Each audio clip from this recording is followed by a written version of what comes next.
What statistically improbable thing happened to you? 1. Riding my bicycle on a commercial fishing pier as a kid, I lost control and rode off the edge with a 20-foot drop to exposed rocks at low tide. I tried to stop myself going over by planting my feet on the edge of the pier, but I knew my bike was too heavy. Somehow the bike stopped, halfway over at a 45-degree angle. However, now the seat was in the small of my back, preventing me from getting off, and I couldn't budge it at all to get the bike back up. A fisherman finally ran over to help me, and we decided he would pull me as hard as he could and I'd let the bike fall. I jumped to the side as he pulled me back to the pier, and it worked. However, my bike was still there, not moving at all. When I examined what had happened, there was a piece of rebar sticking out from the edge of the pier bent upwards in an L shape, and it passed diagonally through the spokes of my front tire and completely wedged my bike in place. It was the only spot on the 300-foot-long pier with anything sticking out.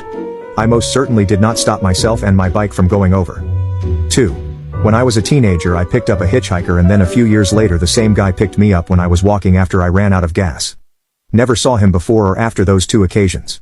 3. Many years ago I had a terrible day where my then girlfriend broke up with me. Then I did terribly in a final exam for a college class. Then I lost my wallet. And finally, as I was doing the Charlie Brown sad walk back home, some random branch broke off a tree as I was walking on the sidewalk underneath it, and the damn thing fell on top of me and hit me square across the shoulder and knocked me to the ground. I just burst out laughing because it was so ridiculous. 4. I received my heart transplant after being on the list for only 7 hours. 5. Not me, but a friend. He was a merchant mariner. Lived here in Virginia Beach. He was always calling and texting, posting pics from around the world. One time he'd been out a while, we knew he was heading to Dubai, but didn't know where he'd be after that. 4 months go by. Nobody's heard from him. His neighbor, who I was friends with, gets married and goes to Thailand for his honeymoon.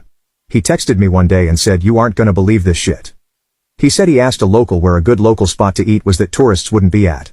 Guy takes him 30 minutes from the beach to some dive bar restaurant with no sign, no clearly marked entrance. He said it looked so shady he was afraid he was about to be robbed and killed. He goes in, and it's a legitimate restaurant. He eats, drinks some beers, and goes to the bathroom. Out walks my friend, so he took a pic and sent it to me to confirm he's okay. Imagine taking a flight several thousands of miles away, getting away from the tourist areas and going into a local dive bar, and running into your fucking next door neighbor you haven't seen in months. Shit's wild.